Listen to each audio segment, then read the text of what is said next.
Shalom jemaat Tuhan yang dimanapun berada. Apa kabar? Saya percaya Bapak Ibu dalam keadaan sehat dan baik.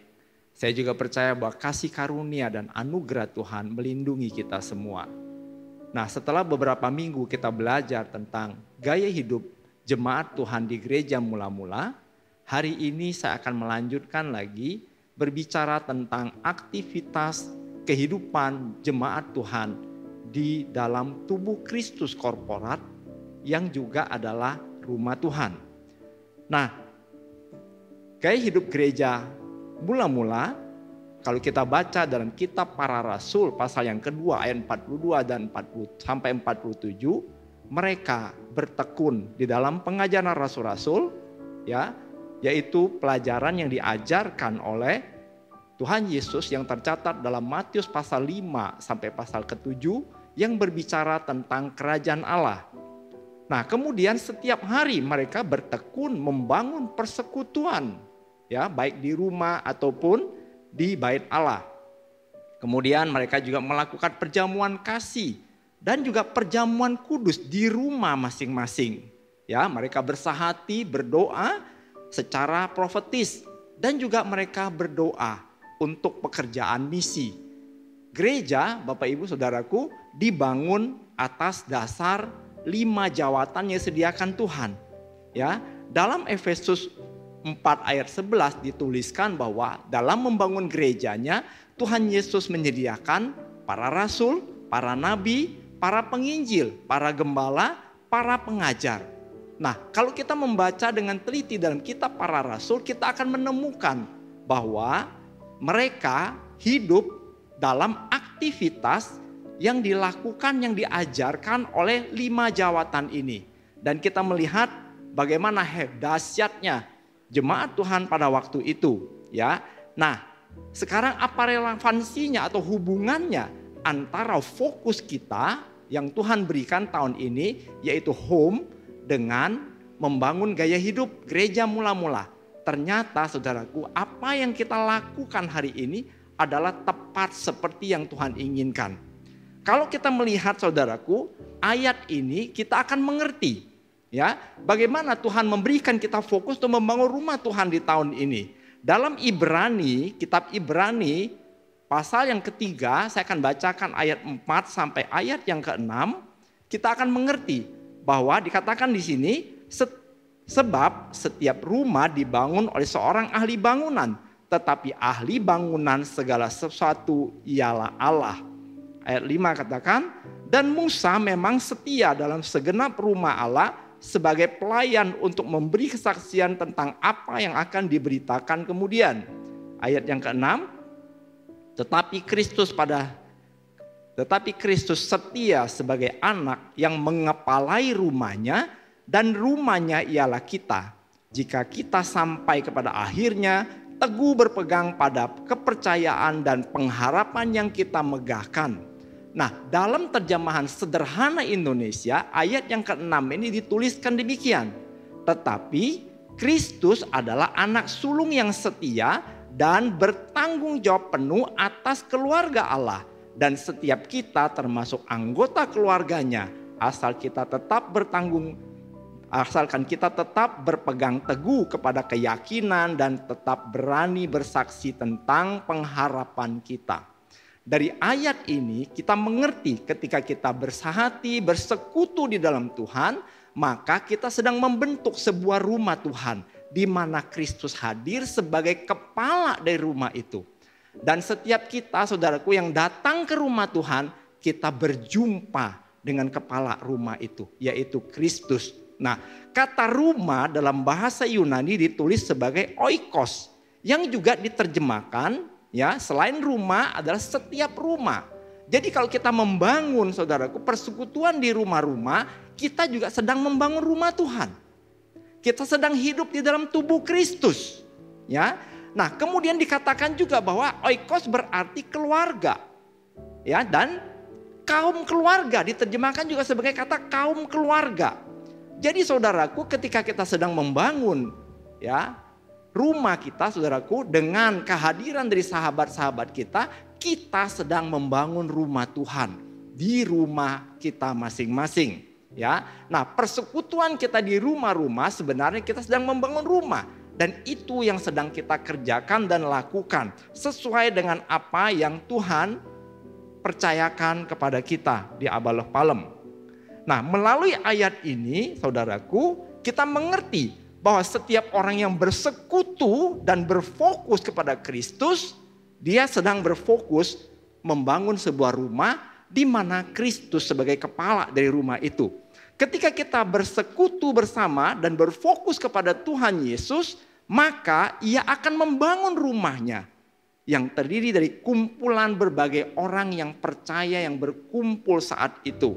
Nah, ya, ayat ini saudaraku juga berkata bahwa Yesus bertanggung jawab penuh atas keluarga Allah dan setiap kita termasuk anggota keluarga Allah. Maka apa yang dia lakukan? Dia akan melawat kita pribadi lepas pribadi. Dia akan melakukan pembersihan dari hati nurani kita yang tidak bersih. Apa yang tidak layak, apa yang mengikat kita, apa yang selama ini menghambat kita bertumbuh, semua itu akan dipotong. Semua itu akan Tuhan lakukan, Tuhan akan lawat, Tuhan akan bersihkan. Sehingga setiap kita dapat berjumpa dengan Sang Kepala. Nah, Bapak Ibu Saudaraku yang dikasihi Tuhan, ya. Nah, aktivitas yang akan kita bangun dalam rumah Tuhan, mari kita mulai. Bagaimana cara memulainya, saudaraku? Mulailah dengan mempersembahkan tubuh kita. Dalam kitab Roma pasal yang ke-12 ayat 1 dan 2 dikatakan demikian.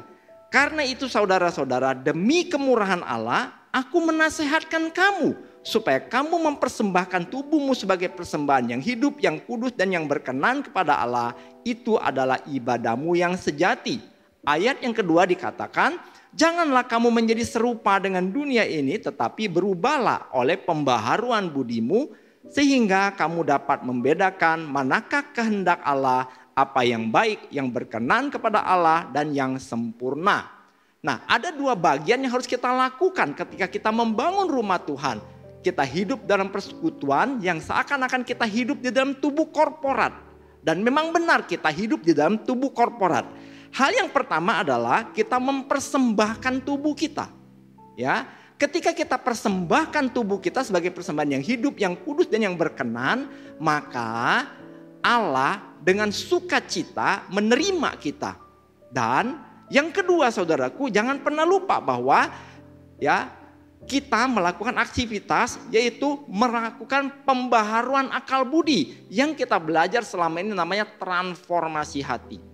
Ya, apa yang tidak berkenan kepada Tuhan akan muncul ke permukaan supaya kita diberi kesempatan untuk membereskannya.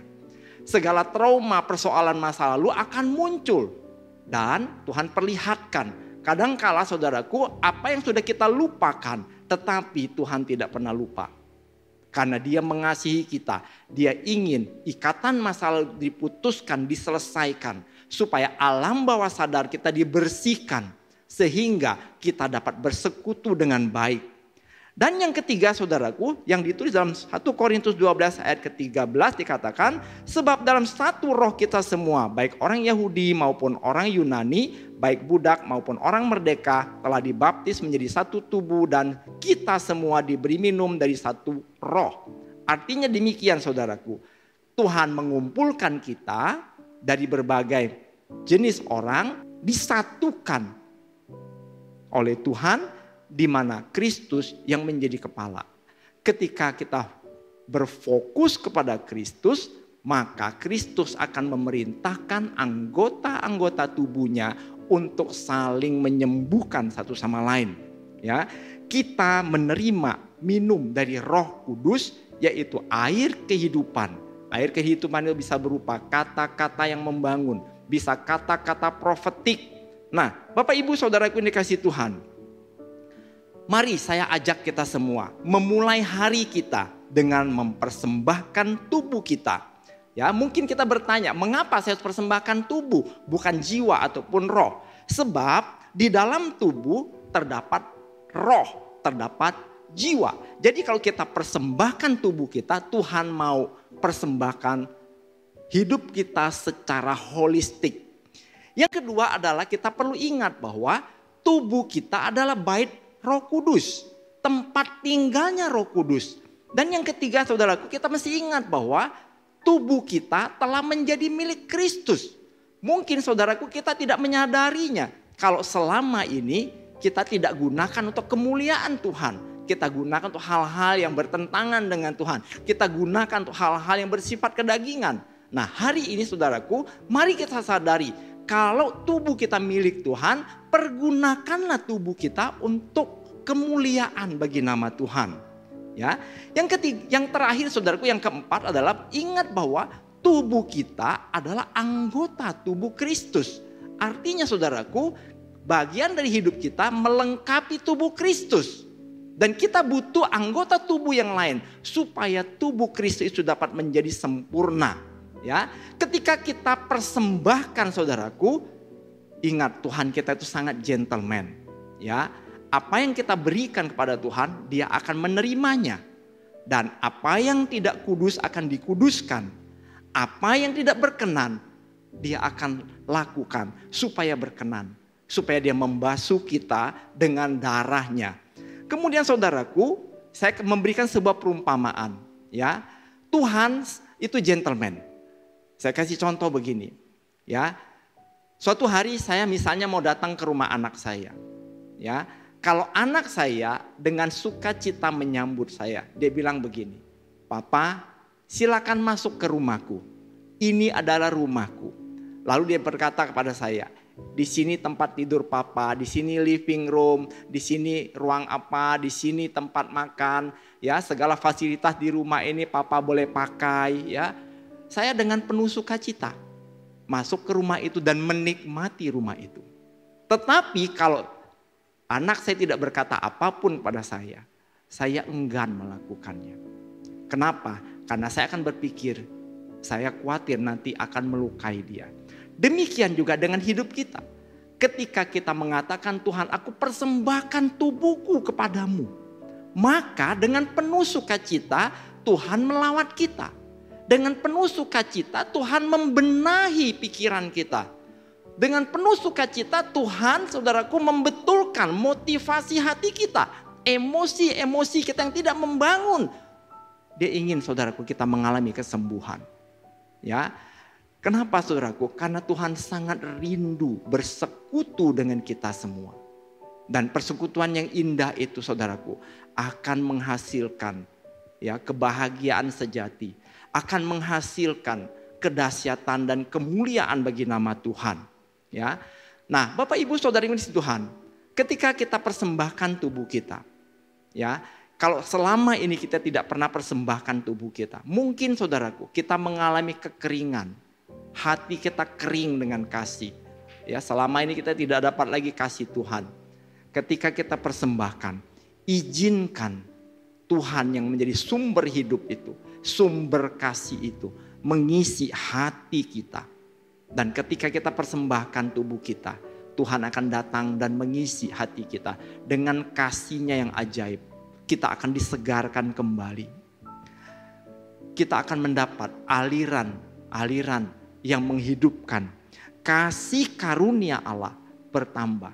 Dan ketika itu terjadi saudaraku, kita bukan hanya mengalami transformasi hati, tetapi aliran itu mengalir keluar dari perkataan mulut bibir kita untuk membangun orang lain.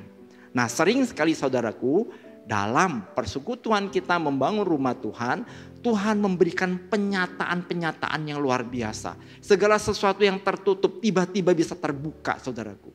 Ya, nah Tuhan menyatakan kehadirannya ketika kita bersekutu. Dan aliran kehidupan itu mengalir dari mulut bibir kita untuk saling membangun satu sama lain. Dan kita mengalami perjumpaan Tuhan. Bukan hanya orang yang kita doakan saudaraku, tetapi kita sendiri mengalami Tuhan. Pengalaman hidup yang tak terlupakan dan luar biasa. Yang membuat kita semakin hari semakin bergairah untuk hidup di dalam tubuh Kristus korporat. Atau kita membangun rumah Tuhan. Ya. Nah, Bapak Ibu Saudara yang dikasihi Tuhan, bersama saya kita akan mendengar sebuah kesaksian yang luar biasa dari Pak Supi bersama dengan kawan-kawan Mereka akan bersaksi apa yang terjadi ketika mereka bersama-sama melakukan dan membangun rumah Tuhan melalui doa sepakat. Setelah mereka mengikuti doa pagi, mereka tangkap apinya. Kemudian mereka lakukan kehidupan itu, saudaraku, di dalam kelompok yang lebih kecil. Di sepanjang hari itu mereka mengalami Tuhan. Dan Tuhan melawat kita dengan luar biasa. Saya percaya saudara, ketika kita mendengar, saudaraku, kesaksian ini, kita akan kembali bergairah dan mau membangun rumah Tuhan. Mari saudaraku, kita dengarkan kesaksian mereka. Shalom Bapak Ibu, saudara-saudara yang terkasih dalam Tuhan. Terima kasih Pak Gun, di mana kami diberikan kesempatan untuk menyaksikan cinta kasih Tuhan. Bagaimana ketika kami mempraktikkan ibadah yang sejati, yang sesungguhnya. Diawali ketika saya mengikuti doa pagi yang diadakan oleh Pak Gun dan seluruh rekan-rekan teman-teman yang mengikuti doa pagi. Dan ketika saya mengikuti beberapa kali, saya mendapatkan api daripada doa pagi tersebut. Karena bukan sekedar berdoa, tapi bagaimana kita ketika kita mempersembahkan tubuh kita kepada kepala, sang kepala itu Yesus Kristus dan Roh Kudus, maka Roh Kudus bekerja sehingga banyak hal-hal transformasi hati yang terjadi dan setiap orang yang mengikuti doa pagi. Nah ketika saya mendapatkan apinya, saya mempraktikkan dengan di komunitas yang kecil, yaitu di area Gembala area di Poris. Dan ketika kita mengadakan doa, mengikuti ibadah sejati, mempraktikkan bagaimana Roh Kudus bekerja, ini dahsyat sekali. Ada banyak Tuhan atau Roh Kudus membukakan hal-hal yang tidak pernah kita duga itu terjadi. Nah mungkin Mimi akan bercerita lebih lanjut bagaimana ketika kita mempraktikkan ibadah sejati, kuasa Tuhan Roh Kudus bekerja bagi tubuhnya. Oke. Jadi Bapak Ibu sekalian, jadi waktu kita teman-teman ya bersama-sama kita doa bareng, posisinya tuh awal-awal kita pokoknya nggak pakai agenda. Karena kita yakin bahwa waktu kita kumpul, kita sama-sama connect sama kepala, biar nanti Tuhan yang akan tuntun kita pada waktu bagaimana kita doa. Nah jadi pada hari itu waktu kita berdoa kita mulai dengan penyembahan ya. Kita mulai nyembah dulu, kita mulai nyanyi sama-sama. Nah memang dari awal waktu kita masuk dalam penyembahan dari lagu pertama pun kita sudah ngerasain ya. Gimana kita masuk dalam satu kesatuan, nyembah bareng-bareng begitu indahnya gitu ya.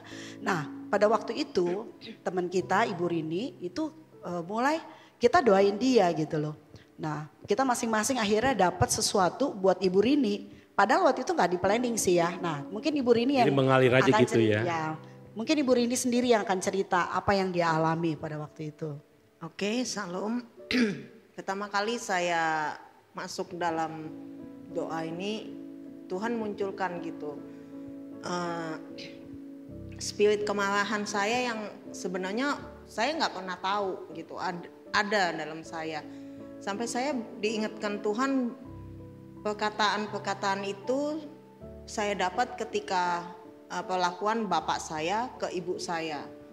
Jadi saya marah waktu usia masih kecil, bapak saya itu selalu bilang ke ibu saya bahwa wanita itu nggak berguna, bodoh gitu. Terus nggak bisa apa-apa gitu.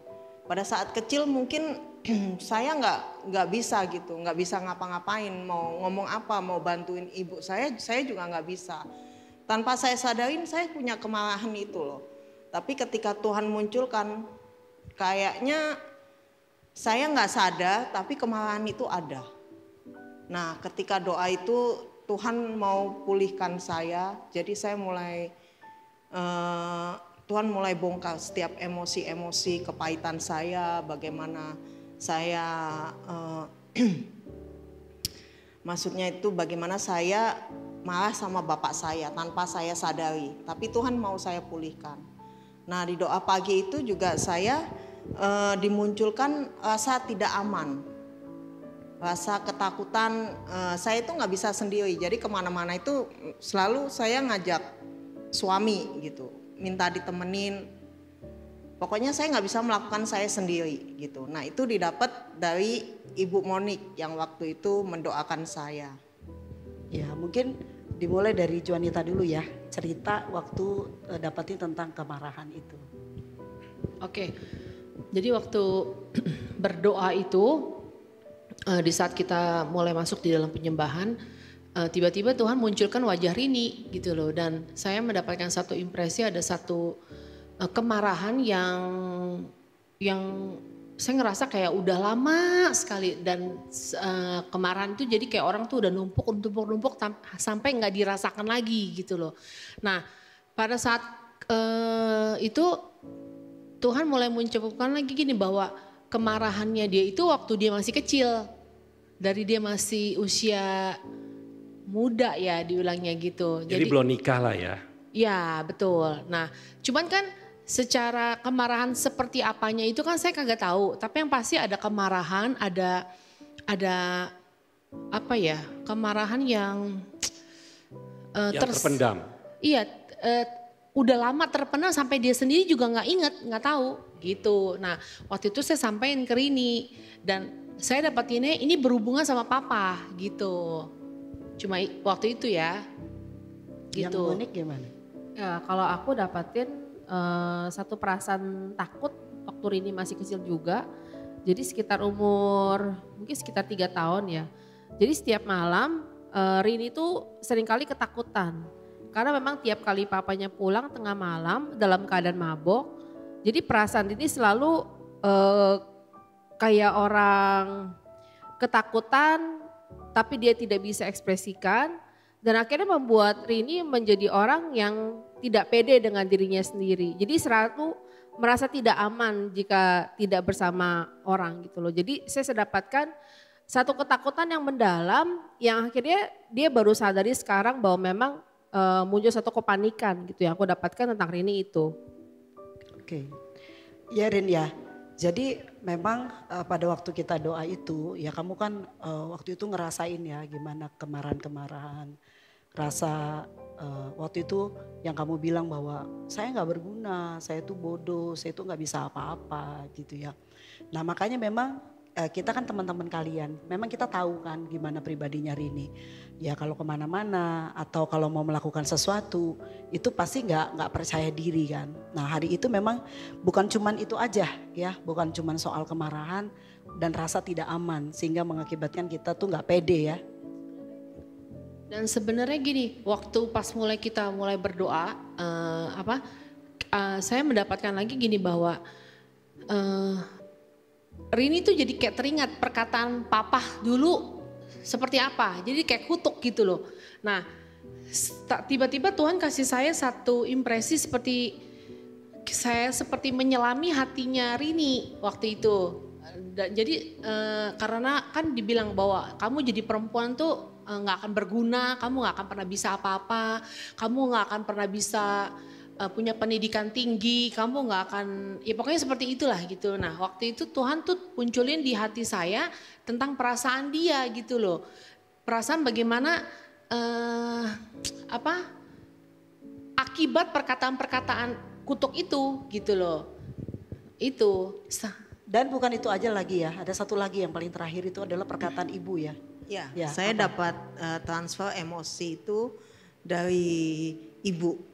Karena apa yang ibu rasakan itu sebenarnya emosinya ke saya gitu loh. Emosi negatif Emosi negatifnya bagaimana seorang perempuan itu nggak berharga, bodoh, nggak bisa ngapa-ngapain dan masa dibedakan gitu. Nah emosi ibu itu transfer ke saya. Tanpa saya sadari bahwa saya selalu tanya kenapa ya saya kok nggak bisa sendiri atau kemana-mana nggak pede gitu. Nah ternyata waktu doa itu Tuhan munculkan. Jadi kalau dulunya kalau kemana-mana harus berdua? Iya berdua Pak. Oke. Jadi kalau lagi masak juga berdua? Iya betul Pak. Minta ditemenin dia, masak aja minta ditemenin. Saya masak temenin. Ada satu lagi ya yang kamu bilang ada perkataan yang kita waktu doain. Kan waktu kita jamah perutnya gitu ya, masalah soal kelahiran ya, anak ya. Iya, lalu tiba-tiba Tuhan kasih saya gini, kan Rini dengan suami kan punya kerinduan seorang anak, ya, puji Tuhan sudah ada anak gitu loh ya. Tapi kenapa saya ngerasa gini, saya bilang Rini coba inget-inget deh gitu loh. Ada gak perkataan papa tuh yang kayak orang tuh mengutuki soal kandungan. Karena saya merasa kok saya pegang perutnya Rini waktu itu gitu loh. Nah akhirnya Rini konfirmasi, ternyata memang benar. Ya Rini? Coba ya, Rin. Ya betul, ketika Cijuan ngomong gitu, saya baru keingat bahwa saya dari kecil itu ibu saya selalu bilang gini, nanti kalau punya anak, nanti jangan punya anak dulu sebelum punya rumah, punya mobil, hidupnya mapan, punya pekerjaan. Nah itu dari kecil saya udah dengar. Saya baru sadar sekarang kenapa ibu saya bilang begitu. Karena dia merasa bahwa punya anak itu repot gitu loh. Menyusahkan, baik secara ekonomi, apalagi saya punya bapak itu yang gak mendukung banget, gak menghargai pekerjaan ibu saya. Nah dari kecil tuh saya selalu ditanamin itu. Jadi ketika saya menikah, ya saya itu anggap biasa aja. Itu saya anggap suatu kebenaran kalau memang anak itu bikin repot, bikin susah. Apalagi waktu itu kita secara ekonomi juga belum mapan. Jadi gak pernah kepikiran begitu. Iya, tapi efek dari hal itu, kebenaran itu membuat kamu kan jadi gampang khawatir. Iya, jadi gitu. Takut mau lakukan apa-apa gitu. Selalu ingatnya kalau saya tuh nggak akan bisa membesarkan anak. Iya betul. Selalu nggak cukup untuk membiayai rumah tangga dan sebagainya. Ya, jadi Bapak Ibu sekalian dari apa yang hari ini kami saksikan, mungkin sebentar lagi ada teman kita juga satu lagi. Bapak Sunfuk juga yang akan kesaksian bagaimana dia hari itu juga kita sama-sama ya, karena setelah doain Rini kita dapat lagi juga untuk doain teman kita itu. Padahal semua gak direncanakan, semua gak di planning, tapi kita percaya bahwa waktu kita berdoa, pada waktu Tuhan memimpin, Tuhan yang beracara di tengah kita. Tapi gini, sebelum kita kelanjutan kesaksian yang berikutnya, dampak ketika setelah didoakan apa yang Rini rasakan setelah didoakan, setelah dilepaskan dari segala trauma-trauma yang kita doakan bersama? Saya jauh lebih bisa intim sama Tuhan. Terus saya jauh lebih aman. Lebih aman ya? Ya kalau dulu lu kan kalau mau kemana-mana mesti ngajak berdua. Istri, suami ya. Iya. Ngajak suami. Terus sekarang itu saya lebih berani tampil, misalnya kalau doa pagi nih, yeah. Kalau suami saya nggak mau ikut ya saya ikut gitu. Oh. Kalau dulu kan mesti. Pantas dulu ya, susah banget ya nggak nongol wajahnya suaminya doang.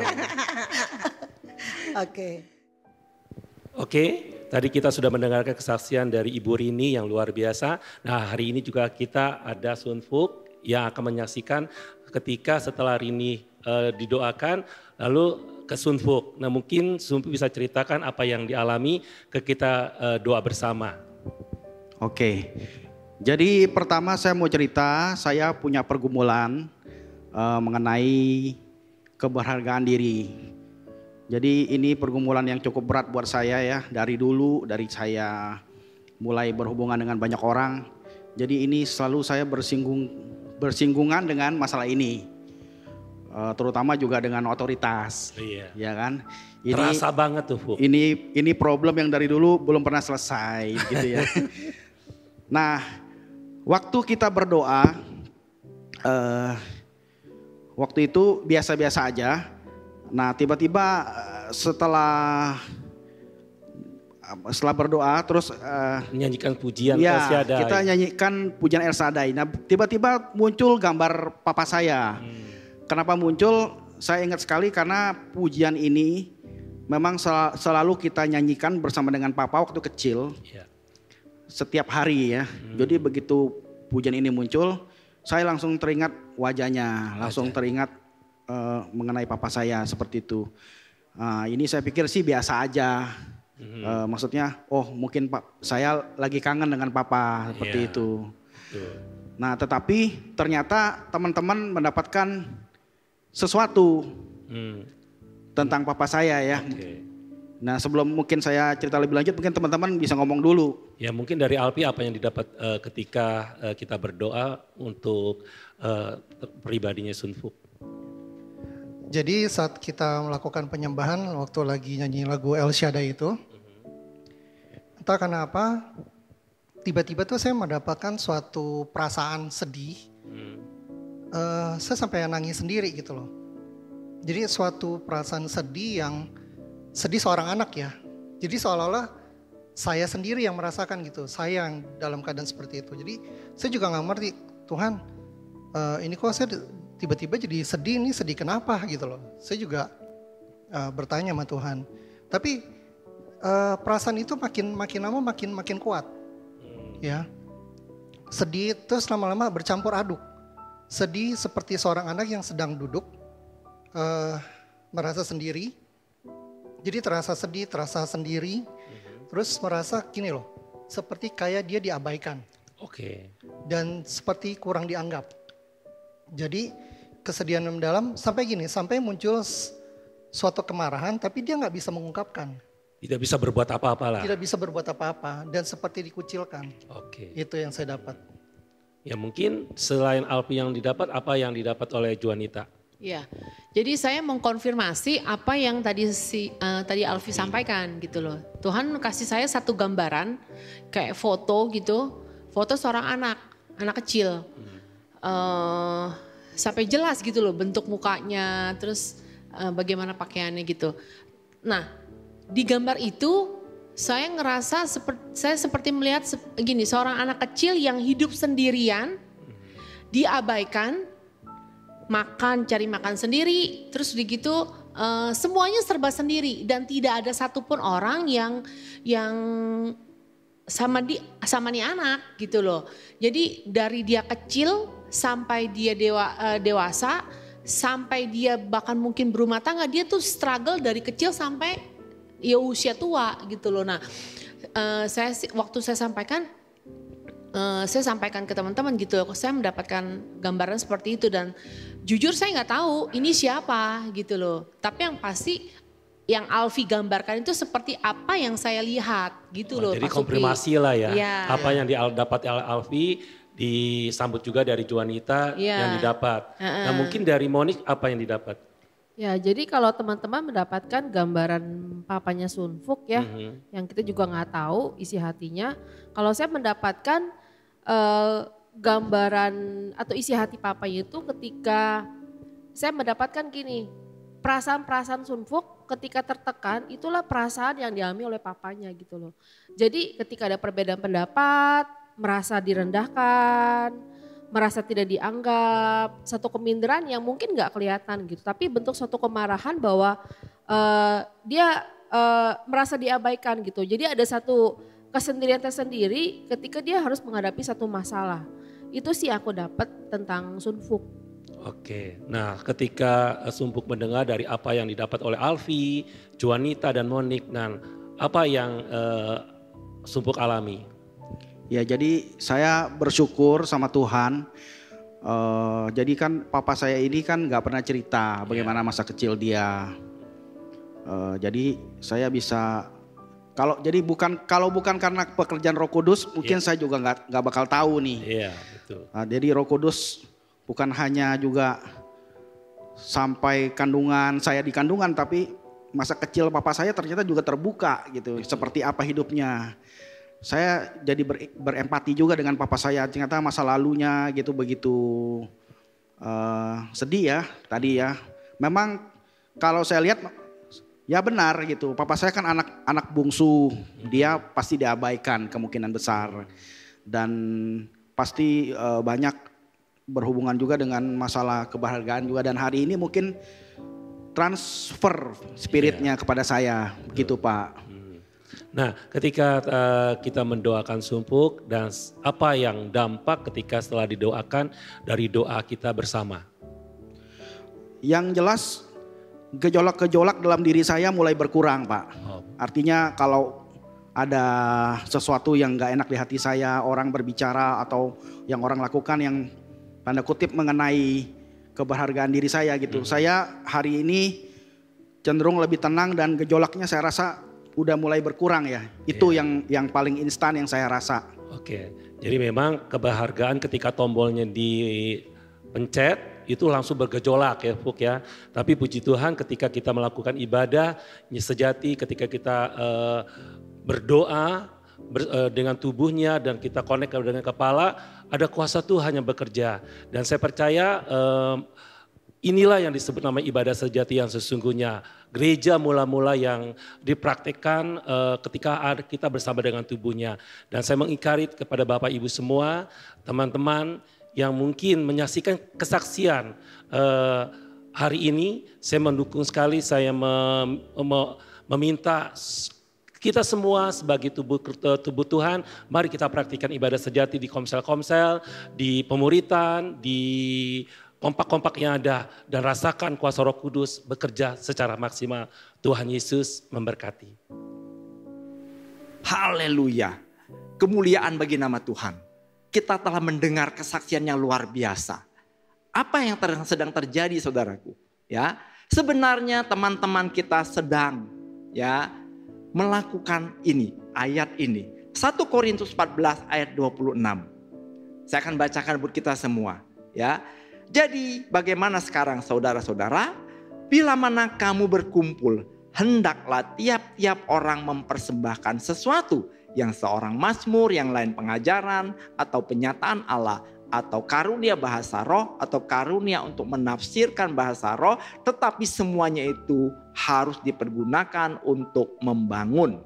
Nah, dalam terjemahan sederhana Indonesia, ayat ini tulis begini. Jadi saudara-saudari, inilah kesimpulan dari semuanya. Waktu kalian berkumpul, hendaklah kalian masing-masing terlibat sesuai dengan kemampuan khususmu. Baik untuk membawa nyanyian atau mengajar atau menyampaikan penyataan dari Allah, atau berbicara dalam bahasa roh, atau menerjemahkan apa yang disampaikan dalam bahasa roh. Tujuan dari semuanya itu haruslah untuk saling menguatkan. Nah, mereka sedang praktek ayat ini, saudaraku. Mereka setelah praktek ayat ini, kita melihat bagaimana Tuhan melawat mereka. Mari saudaraku, kita mau mengalami Tuhan dengan mempraktekkannya di komunitas-komunitas kita, di kelompok-kelompok hafruta kita, di kelompok one-on-one kita, di kelompok-kelompok sel kita. Ya, dan paling efektif saudaraku kalau jumlah orangnya tidak terlalu banyak. Karena saudaraku, saya percaya ya 2-3 orang yang berkumpul dalam nama Tuhan, Tuhan ada bersama-sama dengan mereka di saat itu.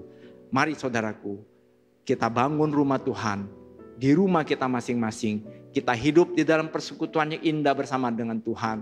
Kita senantiasa sadar bahwa Tuhan menyertai kita. Tuhan ada di tengah-tengah kita ketika kita berkumpul. Dan Tuhan menyatakan kemuliaannya melalui setiap kita. Tuhan Yesus memberkati.